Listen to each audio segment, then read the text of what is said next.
Okay, welcome everyone. May God bless you today. Thank you for joining us today. Nakaka-excite dahil today is October 6, 2024 at nasa bagong series na naman tayo. Yung last part ng Fruit of the Holy Spirit, which is self-control.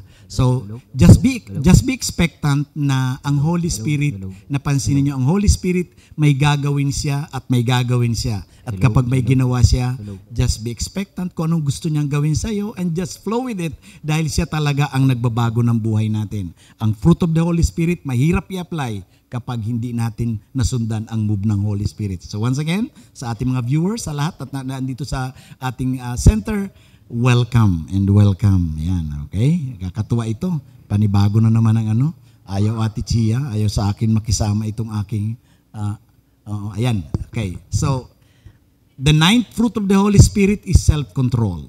So, ang title ng series natin ngayong October 2024, today is October 6 once again, is Empowered Self-Control. Ito yung ating word feed for this month, Empowered Self-Control. So, makita nyo dyan, yung dove nagsisimbolize ng self-control, nagsisimbolize ng peace, nagsisimbolize ng gentleness.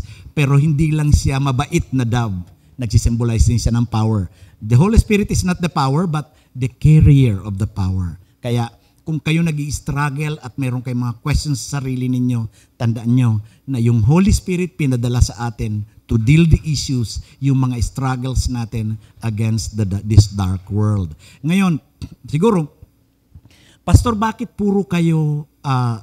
lagi kayo dito Holy Spirit and Holy Spirit dito sa 211 Ministries? Gusto ko lang i-clarify sa inyo at gusto ko lang i-open ito sa, napansin ko ang daming nakaka-chat ko ngayon ng mga pastors dun sa topic natin last week na gentleness, yung last lesson, medyo maraming controversial lines doon. Akala ko marami tayong magiging bashers, pero wala naman. Pero marami akong communicate through chat na gusto ko lang banggitin sa inyo na itong ating pag-uusapan na self-control, medyo controversial din ito. Maraming nagtaas ang kilay sa akin at nagalit sa akin na sinasabi nila, Pastor Dennis, ang self-control ay hindi kayang gawin.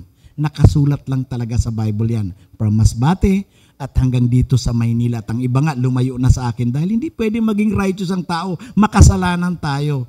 But please, hindi ko ito ituturo sa inyo dahil nasa Bible.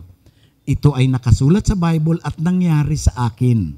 Kaya lang mahirap paniwalaan dahil hindi naman ninyo na ranasan ng iba. So hindi ko ito pinagmamalaki na ang wisdom nga ng discipleship is copy and paste. Paano ako makakapag-paste sa inyo, makapag-impart kung hindi ko rin kayang gawin? Hindi nangyari sa akin.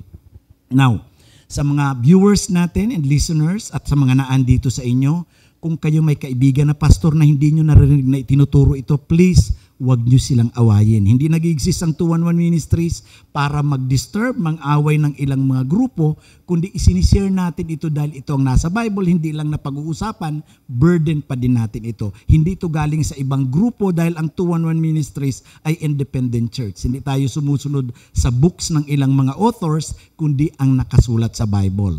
Hindi ito yung mga tinuro sa akin sa Bible school or sa seminary, ito ay pinag-aralan ko din uli kasi mahirap sa judgment day na ang tinuturo ko, hindi ko pinag-aralan, tinuro lang sa akin ng aking mga professors. Okay? Ulitin ko, kung kayo may nakikita at hindi ina-apply ng inyong mga leaders sa church, huwag nyo silang pagalitan. Okay, hindi ito, ulitin ko, na ito ay ituro para magkagulong ilang mga congregations, ilang denominations. Kung kayo magpapastor, i-apply nyo na lang ito kapag kayo nagpastor na, naging leader na, okay? So, hindi po ito. Ang goal natin dito ay self-control, ang gentle tayo sa iba. Kung iyon ang naintindihan na conviction ng iba, we have to respect them, okay? Let's go. Ang Galatians 2, chapter 5, verse 22 to 23, ito pa din ang ating text and scriptures for this last fruit of the Holy Spirit dahil ang sabi diyan, but the fruit of the Spirit, the Holy Spirit is love, joy, peace, patience, kindness, goodness, faithfulness, gentleness, and self-control. Against such things there is no law. Kanina itanong ko sa inyo at pinakanta nga ni Miko kanina, Holy Spirit. Bakit pastor puro kayo Holy Spirit? Kasi nga, gusto ko iklaro sa bawat isa sa inyo, we are followers of Jesus. I'm a believer of Jesus. Jesus is my Lord, my Savior, and my King, and He is my Master. I'm following Him. Kung anong sinabi niya, iyon ang sinusunod ko. Okay, ulitin ko. Ito, sabi ko nga sa inyo, controversial ito. Controversial issue itong mga mababanggit ko, kaya pag-aralan nyo din bago kayo magalit. Alam nyo ba na kung gusto nyo maging effective sa ministry at gusto nyo magturo ng effective at naririnig ang kanyang word, you have to trust the Holy Spirit. Si Jesus Christ ay wala rito ngayon. Ang naandito sa earth ay ang Holy Spirit. Isa ito saan may nagalit sa akin. Although si Jesus Christ is omnipresent, pero I respect Him, na sabi niya, hindi bababa dito ang Holy Spirit, ang comforter, kung hindi ako aakyat. Ang reason kung bakit may second coming, kung bakit babalik si Jesus, may rapture, dahil wala siya rito ngayon. Hindi ko pwede sabihin sa inyo na babalik ako rito kung naandito ako. So because I respect Him, the Holy Spirit is here to lead us, to guide us, to lead us to worship Jesus. Siya pa rin ang Panginoon, kaya lang may kaibahan. Kaya makita nyo na nung time ng creation, the Father was present. Nung time ng salvation na kailangan maipako sa krus, Jesus Christ was here. Pero ngayon sa church age, ito ay ang naglilid ay ang nag-govern ng churches o ang administration ng churches all over the earth is the Holy Spirit. So I have to respect Him. Kaya nga makita nyo, kung gusto nyong makita at makita nyo nagmumove ang Holy Spirit at may nangyayari sa atin, we have to be led by the Holy Spirit. Balikan natin ang verse, ang nakalagay dyan, but the fruit of the Father? No. But the fruit of Jesus? No. But the fruit of the Holy Spirit is love, joy, peace, patience, kindness, goodness, gentleness, and self-control. Against such things, there is no law. So if you want to be led, gusto nyo ma-overcome ang mga struggle sa buhay, gusto nyo mangyari ang self-control, this will not happen by calling to Jesus. Ask the Holy Spirit dahil fruit niya yan. So iniinsulto ko si Jesus kung hindi ko igagalang ang Holy Spirit. Kaya mabigat itong statement na ito, wala si Jesus ngayon sa earth. Ang naandito, ang Holy Spirit. So paano yung pastor? Yan ang sabi sa Bible. I honor, I worship Jesus because the work of the Holy Spirit in John chapter 16 verse 14, He will lead us to give glory to Jesus. Okay? So isa-isahin na natin ito. Kaya sabi ko nga sa inyo, huwag niyong pagalitan at huwag kayong magalit.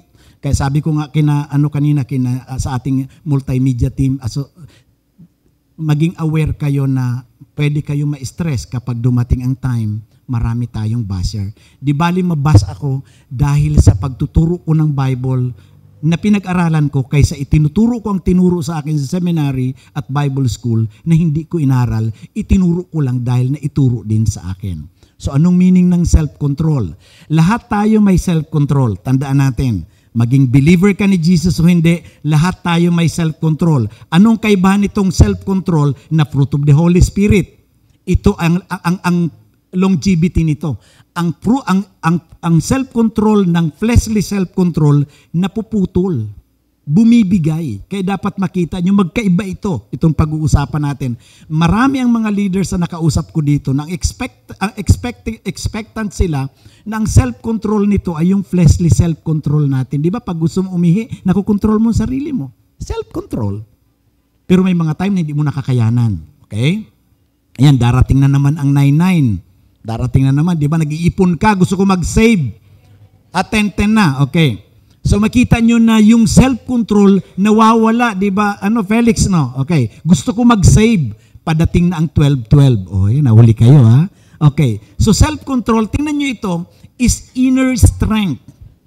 Itong pag-uusapan natin na self-control ay yung fruit of the Holy Spirit, hindi yung ating personal or fleshly self-control.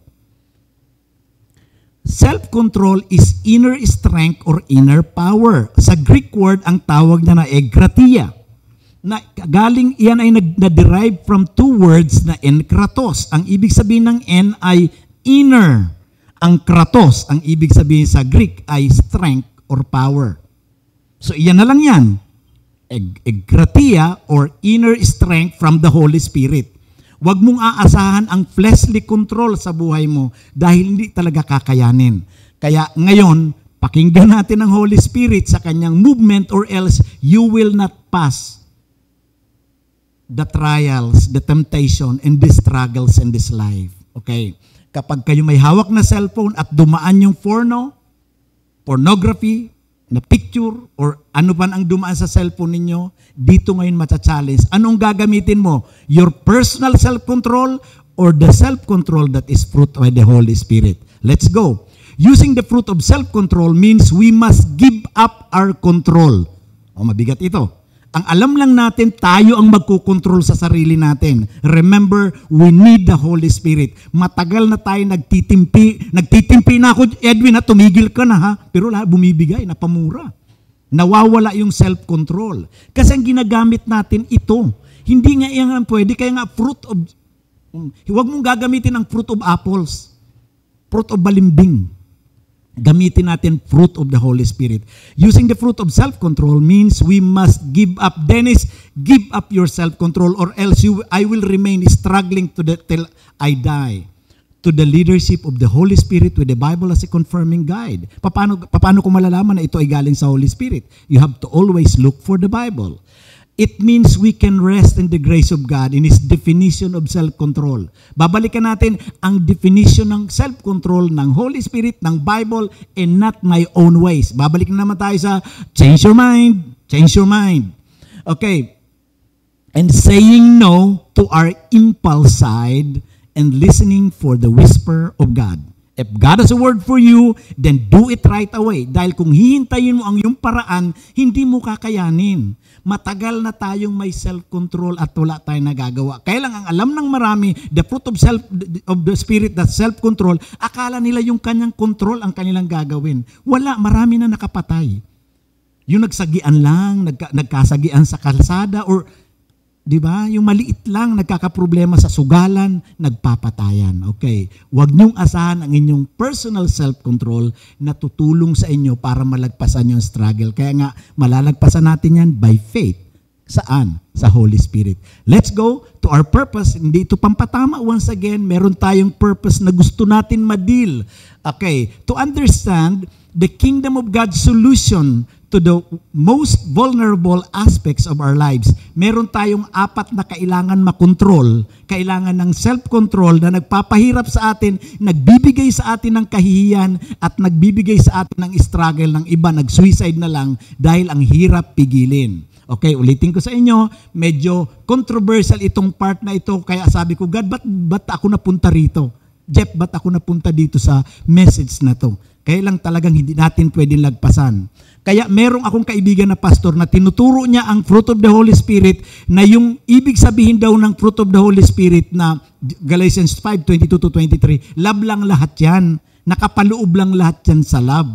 Hindi nila pinapaliwanag ito ng isa-isa. Sabi ko, in-itemize yan sa Bible, ba't hindi mo ipapaliwanag na naka-itemize, love, joy, peace, patience? So, i-itemize natin dahil ina nakalagay. So, ano yung 4 na problema natin? Hindi ako excuse ha.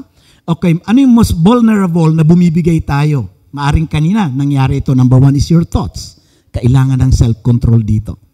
Okay, last week napag-usapan natin yan. Diyan nagsisimula ang stress. Diyan nagsisimula ang murder. Words, yung mga lumalabas sa bibig natin. Ang lumalabas sa bibig natin, pwede kang patayin. Actions and desires. 4 yan na kailangan ng self-control. At matagal na tayo nagtitimpi, bumibigay tayo at kailangan natin sino. Ngayon, ang nagtatempt sa iyo ng 4 na vulnerable aspects of your life ay si Satan, spirit, pero kailangan din may spirit, Holy Spirit na mag-control dyan, or else hindi ka talaga pwede. To invite people to a victorious self-controlled life led by the Holy Spirit. Ulitin ko, hindi ko ito tuturo sa inyo for the purpose na nakasulat sa Bible. Dapat tayo muna, ako muna. Kaya lang maraming hindi naniwala sa akin, salip na pakinggan. Kasi ang nakabase sila sa, hindi ko nga kaya mo Pastor Dennis. Pakinggan mo ako. Kasi nangyari sa akin ito. Meron pwede. At ang iba sa inyo na experience na ito. Okay. So kung i-itemize natin yung nakalagay dun sa ating picture, tingnan nyo ito. Kaya nasa inyo kung mag-absent kayo, pakinggan nyo kami or sundan nyo ang tong series na ito. Number 1, self-control in demonic mind attack. Di ba? Number 1 is thoughts.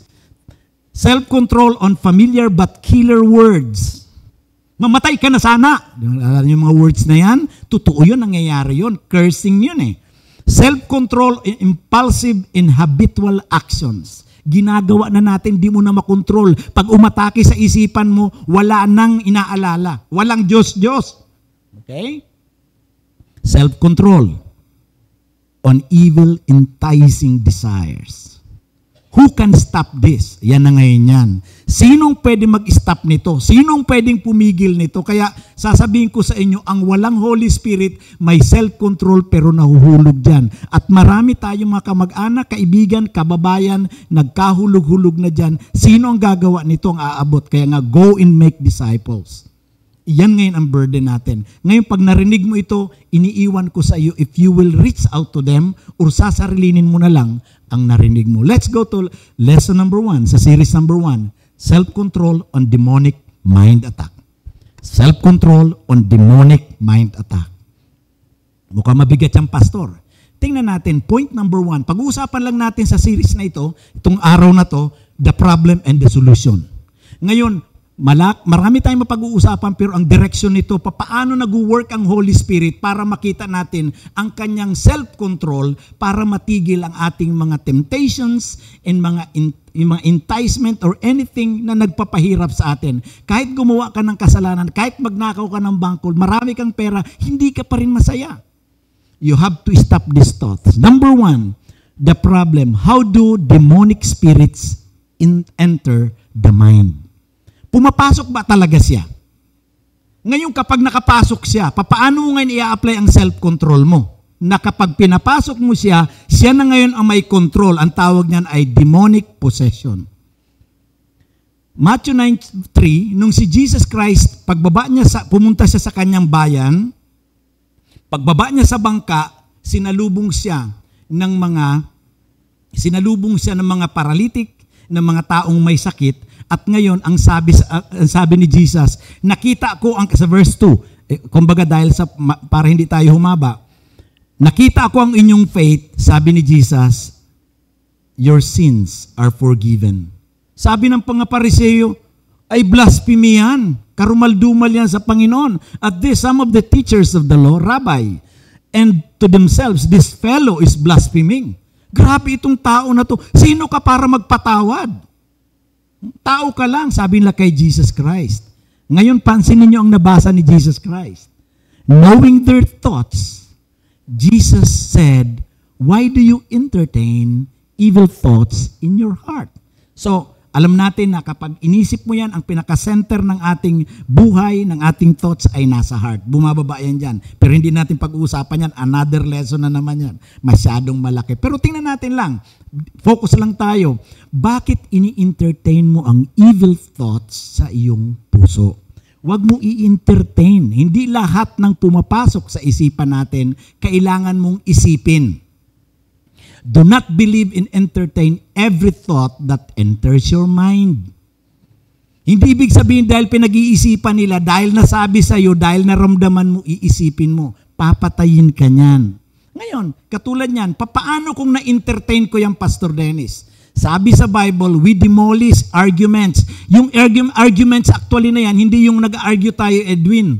Yung may pumasok sa isip mo at naglalaro na, paano kung ganito? Yung meron ka ng mga haka-haka. Sabi sa Bible ni Paul, you have to demolish that. Yung mga pretensions sa kaaka natin that sets itself up against the knowledge of God, and we take captive every thought to make it obedient to Christ. Okay? At kadalasan yung mga mental attack na yan, iyan na yung mga overthinking na nauuwi sa insanity, suicidal tendencies, worries, stress, anxious thoughts, depressions, nakakarinig ka na ng boses, hala, ano raw? Yan. Okay. Mga evil thoughts at paranoia na, hala, may sumigaw bigla. Narinig mo ba yun? Okay. Hindi. Yan na. Naku, gumigera ngayon sa ano. Paano kung marating sa Pilipinas yan? Marami mga paranoid. You have to demolish that arguments in your mind. Sabi dyan, we demolish at captives tayo. Dapat captivated natin ating mga isipan ng sinasabi ni God. Kaya nga, change your mind. Kaya nga, tama-tama nakabuelo tayo nung topic natin last week. Pag-usapan natin ito. Kasi kung pag-uusapan natin ang self-control na gagawin ng Holy Spirit, papaano ko malalaman na may nakapasok na pala? How do demonic spirits enter my mind? Papaano siya nakapasok? Tingnan nyo ta. Through the gate of thoughts. Ano yung ibig sabihin ng gate of thoughts? Ang gate of thoughts, ang ibig sabihin niyan, may dumating sa isip mo na may nakarinig ka na ang pangit mo daw, nagwawala ka na. Nagwawala ka na. May nagsabi na mahirap talaga kayo, hindi na kayo aangat. So, patunayan ko, ganito na talaga kami. Through the gates of thoughts. Si Satan, ititempt ka para paniwalain ka at ang kailangan niya ay ang iyong agreement. Naalala niyo si Judas, the Iscariot, and Satan entered Judas called Iscariot, one of the 12. Pumasok sa kanyang thoughts at ngayon pinapasok niya. Kasi nga, your agreement to demonic thought is a license and an invitation that Satan is welcome to enter and take control. Ngayon, paano mo ngayon gagawin ang self-control mo, yung personal self-control mo, na ang kailangan mo na ngayon dyan, inner healing and deliverance. Do not allow Satan to enter your mind by giving you temptations. Nagbabasa ka ngayon ng pornography. Nakita nyo, bakit ang dami ngayong rapist? Doon nagsimula yun eh. Gagamitin niya ang body mo, katulad yan, yung magnanakaw, napakitingin ka lang, simula ka, nakaw ka pa piso-piso, ay nag-grow lahat yan hanggang sa naging hold-upper na. Makita mo, Satan is the one controlling, pero kaya sinasabi nila sa akin, Pastor, malabo talaga, mahirap ang self-control. Mahirap on our own ways. Pero sa Holy Spirit, kaya nga, fruit of the Holy Spirit nang ino-offer ni God, dahil wala na tayong magagawa. Ako, alipin ako ng marijuana, alipin ako ng sigarilyo, alipin ako ng drugs, alipin ako ng alak before, kalukuhan ng aking buhay nung college days ko, pero nakalaya ako. Totoo itong fruit of the Holy Spirit na self-control. It can happen. Mga kapatid, kung meron kang pinapasok, pagpunta mo pa lang rito, na may nakita ka ng pangit-pangit, lahat na lang pinupuna mo. That is an agreement. Nag-agree ka sa kanya through that gate of thoughts, pumasok siya na ngayon may control sa iyo. Kaya ngayon, dito ngayon, ang problema, may mga tao na nagsabi, hindi kasi Christian ako. Tanda natin, ikaw pag ni-renounce mo si God, hindi mo sinunod, ikaw ang nag-invite ng evil spirit sa buhay mo. Sinabi na sa iyo. Meron kang nakagalit, nakasama mo, bitter ka talaga. Yan, ano yung bitterness? Spirit of bitterness. Spirit of fear. Tinatakot ka ni Satan. Pinapasok mo siya. You agree to him. Sino nag-invite yan? Ang Holy Spirit? Si Jesus? Ikaw. So, anong gagawin natin dyan? Okay? So, number 2, the solution. How the Holy Spirit restore, protect, and win. So, nakita lang natin, puro problema lang pinag-usapan natin at dito natin ngayon pag-usapan. Ano ang solusyon nito? Paano masosolve ito, Pastor Dennis? Galing ako dito, dati rin ako na demon oppressed, dati rin ako na demon possessed, dati rin ako na sarili ko, tumatakbo ako sa aking sariling control, pero wala nga magagawa kasi nga controlled na ako ng evil spirit. Okay? Self-control on demonic mind attack. Ito ang solusyon ng Holy Spirit. Bakit ganyan? Di pa nag-uusapan natin self-control. Para makita natin kung nasaan siya at matrace natin, ma-map out natin, paano natin ito matutulungan. Remember, ito ang isa sa vulnerable aspect ng ating buhay, the mind, the thought. Kung anong naiisip mo, ina-apply mo sa buhay mo, you're allowing Satan and even bringing Satan, the evil spirit, inside of your house. Ngayon, the solution number 1, inner healing and deliverance. Kapag may nakapasok na sa iyo, kaya nga meron tayo sa ating discipleship process, IHD, inner healing and deliverance. Hindi na ito kaya na ikaw magkukontrol, kaya kailangan dapat may fruit of the Holy Spirit na self-control to minister to you. Na kung ikaw naman malaya, tumulong ka rin dun sa mga affected na ang kanilang mind. Ang end yan, insanity. Ang end yan, katulad yan, kasama ng schizophrenia, multiple personality, bipolar, sinasabi nila yung ganun. Okay, tingnan nyo, Jesus model restoration to self-control. Jesus used it, Meron siyang, dalawa lang naman ang ginagawa ni Jesus ang dumating. Preaching the gospel of the kingdom, the good news, ang pag-asa, always followed by power demonstration. Driving out demons, healing the sick, cleansing out lepers, di ba? Yan ang ginagawa niya. Then, si Paul, ina-apply niya rin ang inner healing and deliverance. At dapat tayo ng mga church, sa ngayon, kailangan natin. Kayon, katulad yan, pag ipinagbawal natin itong ministry na ito, parang tayo pa, nag-agree pa tayo sa ministry ni Satan. Ngayon, may gusto lang akong daanan. Okay? Tingnan nyo sa Mark 5:15. When they came to Jesus, they saw the man who had been possessed by the legion of demons sitting there, dressed and in his right mind, and they were afraid. Ito ang ito na yung resulta. Nung si Jesus bumaba ng boat at pagbaba niya sa Gerazin, yung sa sementeryo, may lumapit sa kanya, may hawak-hawak na bato. Anong gagawin mo sa akin? Okay? Nasalubong siya ng demon possessed at ang sabi sa Mark chapter 5, wala na nakakadaan dito kasi napaka-violente ng taong ito. Violente ang taong ito. Ngayon, sabi niya, ilan kayo dyan? Tinanong ni Jesus, sabi niya, legion. Anong ibig sabihin ng legion? 6,000 na evil spirit, na demonic spirit inside of a man. Sabi niya, itapon mo naman kami dito sa mga baboy. Iyan yung tinapon sa 2,000. Pero wala na nakakadaan dyan kasi napaka-violente ng taong ito. Pero pansinin ninyo, anong problema ng taong ito? Saan siya inatake ni Satan? When they came to Jesus, they saw the man. Ito na pagkatapos na inner healing and deliverance ng taong ito. Iyan yung taong possessed by the legion of demons. Ngayon, sitting na hindi na aligaga. Hindi na wild. Hindi na violente. Tingnan nyo nagbago sa kanya. Dress right. Alam nyo naman ang taong hindi nagdadamit ng tama na, alam nyo na kung may insanity na, and in his right, galing siya sa left mind. Ganun lang kasi, simple lang yon. Ang point dito sa pinag-uusapan natin, pag si Satan inalaw mo, mag-control ng yung thoughts, pinapasok mo through the gates of thoughts, mawawala ka talaga sa sarili mo. Hindi na ikaw ang nabubuhay sa sarili mo. Kung anong gusto niya, siya na lang. That's why, para at least makabalik ka, pinag-uusapan natin dito, sa atin na matino, please help inner healing and deliverance. At iyan ang inaalaw natin dito. Ang reason kung bakit pumupunta ako sa mga opisina nyo ngayon, pumunta sa bahay ninyo, kung meron kayong mga ganyan ang issue, dalhin nyo doon, pag-usapan natin, ipag-pray natin. Let the Holy Spirit work para makapagsimula uli sila sa self-control na meron ang Holy Spirit. Okay? Iyan ang result ng inner healing and deliverance. Ngayon, ang susunod na solusyon na pag-uusapan natin, medyo controversial sa marami. Dati rin ako na power gift cessationist. Okay, iklaro ko sa inyo to para at least hindi nyo maintindihan nyo. Ang sabi ng marami, may mga power gifts na nag-cease na sa 1 Corinthians 13. Wala na ito. Ganyan din dati ang paniniwala ko. Pero nagulat ako. Sabi ko, pag ipinagbawal ko pala ito, ayon sa conviction na binigay sa akin ng Holy Spirit, natutunan ko sa seminary, wala na yan. Wala ng gift of tongues, wala ng gift of prophecy, wala ng ganito. So hindi na nag-i-exist yan, kaya tawag nag-cease. Pero ang tanong ko, bakit ito pinaliwanag sa 1 Corinthians chapter 14?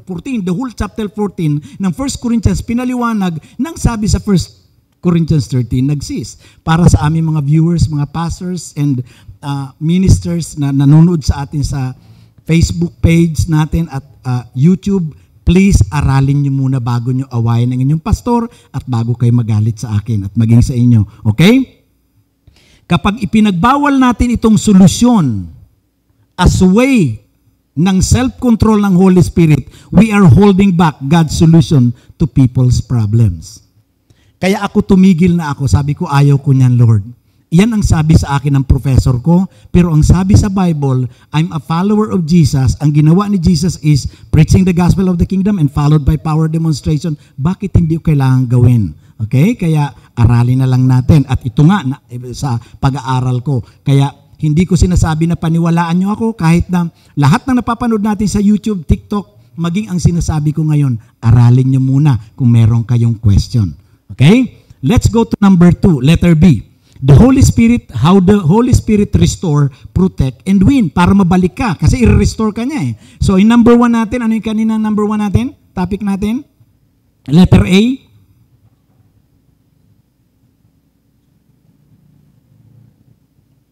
inner healing and deliverance.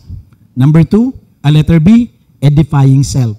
Ngayon, mabigat itong verse na ito kasi pwede mo pala ma-edify ang iyong self. Ano bang ibig sabihin ng edifying self? Ito ay Holy Spirit and your cooperation. Yung kanina, cooperation ng mga may self-control pa, nasa ulirat. Ito ngayon, ikaw na kapag ikaw ay nakalaya na katulad ng in the right mind. So, ang ibig sabihin ng edify, sabi ni Merriam Dictionary, to teach someone in a way that improves the mind or character. So itong edification na ito ang fruit. Ito yung resulta kapag na-edify ang sarili mo. Saan natin makukuha yan? Ang sabi sa 1 Corinthians 14 verse 2, for anyone who speaks in a tongue does not speak to men, but to God. Indeed, no one understand him. He utters mysteries with the Spirit. O ngayon, ang nag-speak in tongue daw, okay, para sa mga may question dito sa speaking in tongues, merong 5 tongues sa New Testament. Isa lang po ito, kaya aralin nyo na lang. Kapag nag-speak ka raw ng tongues, you are not talking to men. I'm not talking to you. Kaya may mga nagmamayabang na marunong ko mag-tongues.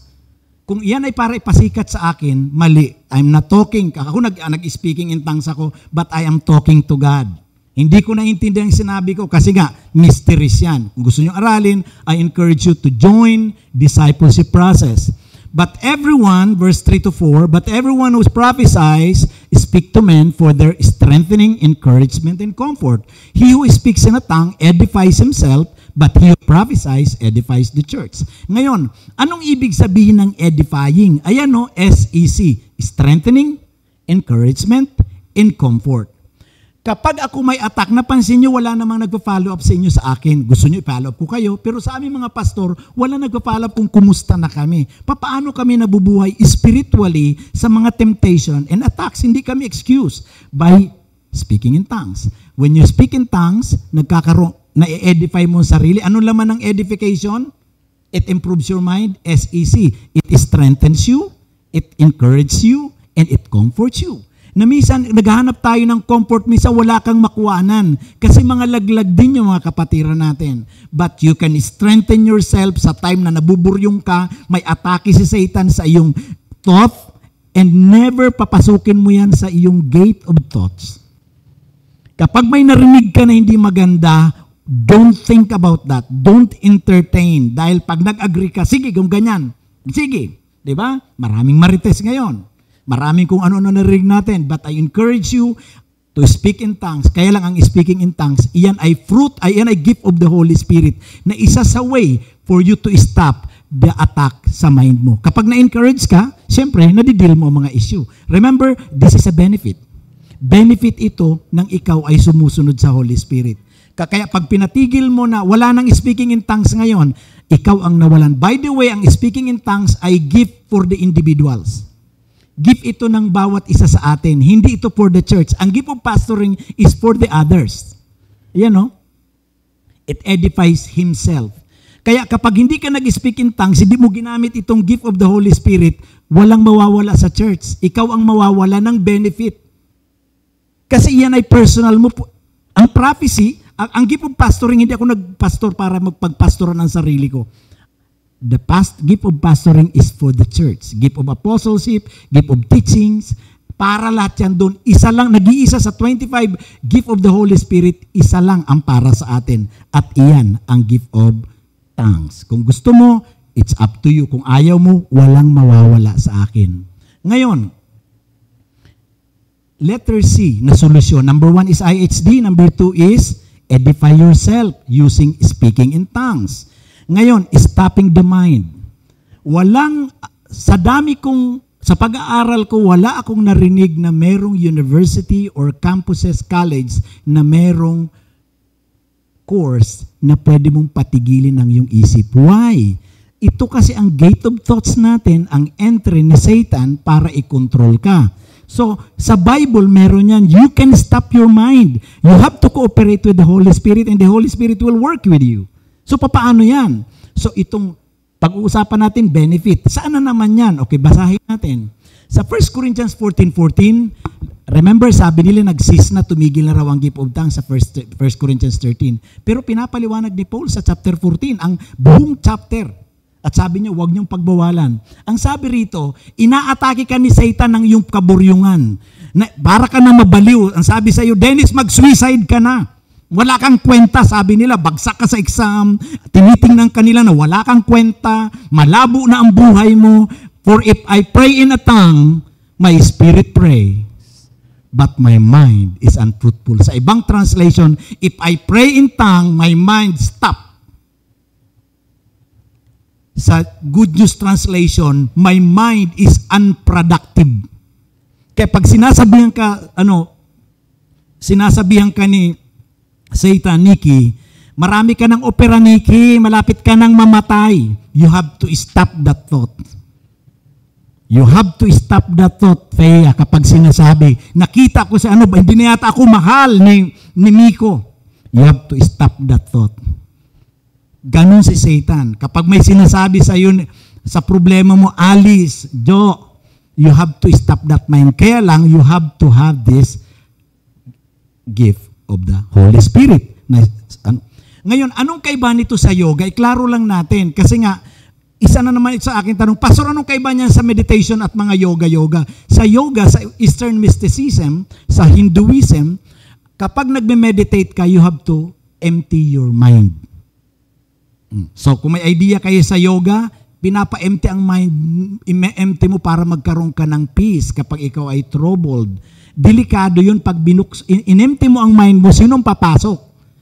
Ang gift of tongues na nag-i-stop, titigil lang siya. Na hindi siya nakakapag-function at walang university na nagtuturo na pwedeng tumigil yan. By the way, mayroon ako sa Pennsylvania Hospital, sa isang Michigan Hospital, meron silang science of speaking in tongues. And kasabay ang MRI, mga doctors na non-Christian, meron silang CT scan, ino-observe nila ang mga Franciscan nuns, mga madre, mga monks, at mga pastor, kung paano kumikilos ang mind using meditations, using yung mga trance ng mga monks, at the same time ng pastor na nagtatangs. Kung anong kaibahan. Sabi ng mga doktor na non-Christian, something is happening in the life of the person, in the brain. Kasi nakikita nila, CT scan, meron silang brain scan, meron silang MRI, at the same time, observing dito. Kaya kung kailangan nyo, ito ay lumabas sa BBC News. Hindi ito lumabas sa mga Christian television. Kaya pwede kong i-share sa inyo kung gusto nyo makita na maging ito, pasado na rin, scientifically proven na ito palang gift of tongues, speaking in tongues, nakakapagpagaling, nakakapag-restore ng mind. Okay? Do not empty your mind. Hindi tayo nag-yoga, hindi tayo nagme-meditate the way the Eastern mysticism does, pero ang ginagawa natin, I have to stop this. Kapag nagkakaroon ako ng temptation, nagbubukas ako ng aking cellphone, kaya napansin nyo hindi ako active sa aking Facebook. Pag nagbukas ako ng Facebook, minomonitor ko lang ang ating FB page kasi nga kung mayroong mga questions at mayroong mga issues, pag pangalawa, nakita ako na mayroong mga nakatupis, stop na ako. I have to speak in tongues. I have to stop my mind. Remember, lalaki, we are attracted to attractive to opposite sex. Kayo rin ng mga babae. So kapag nagsisimula na yan, ayan, kaya lang sa fourth pa natin yan, evil enticing desire. Okay, you have to stop that kung paano man yan. Now, mga kapatid, paano ba tayo nagkakaroon ng speaking in tongues? Sa pag-aaral ko sa Bible, para makapag-work ang Holy Spirit to help you with your self-control, you need to be baptized by the Holy Spirit. Baptized in the Holy Spirit. Basahin ko sa inyo, I baptize you with water for repentance. Sino yung repentance na yun? Si John the Baptist. But after me will come one who is more powerful than I, whose sandals I am not fit to carry. He will baptize you with the Holy Spirit and with fire. Matthew chapter 3 verse 14. So, anong kaibahan sa water baptism, sa kabaptism ng the Holy Spirit? Ang nagbabaptize ng water ay tao. Pero ang nagbabaptize ng Holy Spirit ayon dyan ay si Jesus Christ. At nung ginawa nga ito ni Paul, tingnan nyo nung nagkaroon ng baptism si Paul, nung dumating siya sa isang lugar, sabi ni Paul, okay mga disciples, 12 ito lahat sila, natanggap nyo na ba ang Holy Spirit? Sabi niya, hindi namin alam kung mayroong ang Holy Spirit. At sa verse 2, did you receive the Holy Spirit when you believe? Ito mananampalataya na ito. Kaya marami sabi na isang baptism lang daw. Pag nabaptize ka na ng water, kasabay ng Holy Spirit. Pero pansinin niyo ito, hindi ito yung chapter 2 na pagbaba ng Holy Spirit, unang bumaba. They answered, no, we have not even heard that there is a Holy Spirit. Pero mga believers sila. Okay? Ayan naman ang chapter 19. Then pagdating sa verse 3, so Paul asked, then what baptism did you receive? John's baptism. They replied, ito yung baptism of repentance. Nag-change ka ng mind mo, Lord, nananampalataya ako sa iyo, tinanggap kita bilang Panginoon tagapagligtas. So, si Paul ang nag-officiate nito. Okay? In verse 4, Paul said, John's baptism was a baptism of repentance. He told the people to believe in the one coming after him, that is in Jesus Christ. At kaya binaptize siya ni Paul, at kayo rin, kung kayo ay believer, kaya nyo rin gawin ito, hindi lang ako. Dapat ito ginagawa ng disciple. In verse 6, when Paul placed his hands on them, the Holy Spirit came on them, and they spoke in tongues and prophesy. Ang dalawang manifestations, nagmamanifest na gift na lumalabas kapag may baptism in the Holy Spirit ay speaking in tongues and the gift of prophecy. Ngayon, ito ang gagawin natin. Gusto mo ba ang speaking in tongues? Ang benefit ng gift of speaking in tongues. Kaya ako nag-i-exist, kaya ako nagkakaroon ng self-control na fruit of the Holy Spirit na pagtatagumpayan ko mga issues sa buhay. At ang number one, lagi kong sinasabi ito at maraming nag-question sa akin sa masbate nun, imposible yan, pastor. Hindi ako magsisinungaling in front of you. Kasi kung hindi ito totoo at hindi nangyari sa akin, niloloko ko ang sarili ko dito. Dahil ang totoo, the wisdom behind making disciple is copy and paste. Wala akong maipipaste sa inyo kung wala ring makakopy sa buhay ko. So, i-review lang natin ang ating napag-usapan at magkakaroon tayo ng baptism in the Holy Spirit, inviting as well yung ating mga nanonood sa FB page at sa YouTube. Number one is the problem. How do demonic spirits enter the mind? So ano ang gagawin mo dyan? Kung ikaw ang nakakaalam kung ano nangyayari ngayon sa mind mo, kung pinapasok mo ito sa iyong gate of thoughts, ikaw yan. But we are willing to help, to pray for inner healing and deliverance to you. And how does the Holy Spirit restore, protect, and win? IHD, edify, and speaking in tongues. So makita nyo na, ang paraan ng Holy Spirit para ma-stop mo ang mind mo, magkaroon ka ng self-control para magkasala, is use His gift. Wala akong makitang ibang way para mangyari ang self-control kasi tama naman ang mga pastor at mga leaders na nakausap ko. Sinubukan ko na yung pastor, nag-fasting na ako. Wala doon, hindi nag-promise ang fasting, hindi nag-promise ang prayer, ang nag-promise ang Holy Spirit na meron siyang fruit, meron siyang gagawin sa iyo kapag ikaw ay sumunod sa Kanya. Ang problema, tawag tayo ng tawag kay Jesus. Sabi nga ni Jesus, nag-iwan nga ako sa inyo ng Holy Spirit that will guide you to overcome your issues there on earth. Kaya sa ating application questions, ano ang solusyon sa problema mo na ipinakita ng Holy Spirit ngayon? Number 2, ikaw ba ay baptized na in the Holy Spirit? Kung hindi ka baptized ang Holy Spirit, dapat nagsisimula sa iyo kasi nare-receive natin ito, sabi sa Matthew chapter 3, by faith. Ngayon, ito ang kanilang question sa akin. Pastor Dennis, ano ba ang nararamdaman? Kailangan ba ma-experience? Hindi experience ang kailangan, kundi faith mo in following and believing the Lord. Kaya lang, hindi natin maiwasan, meron talagang experience. Sa baptism in the Holy Spirit, may 3 reaction na nangyayari para at least maging aware kayo. Ang Holy Spirit, nag-work sa iyo. Iba-iba, hindi ko pwedeng sabihin sa inyo kung anong na-experience ko at na-experience mo, pero ang ayon sa mga naka-experience, umiinit ang katawan nila, may lumalamig, may tumatay yung balahibo, kung paano man yan, hindi ko alam. Iba rin sa akin. So, nag-work ang Holy Spirit. Number 2 na nagre-react, ang evil spirit. Kapag meron kang thought na pinapasok mo siya, nagsisirek talaga to, nagwawala. And number 3, ang flesh natin. Ang iba nanginginig at kung anong nararamdaman. Kasi nga, hindi mo maiwasan. Katulad niya, pagpasok mo dito, init-init sa labas. Pagpasok mo, goal mo ba ma-experience ang aircon? Hindi naman. Basta pagpasok mo, wow, ang lamig. Merong reaction ang katawan mo. Kung papaano man yan, don't goal for the reactions and experience. Ang goal natin, papaano mo matatanggap yan.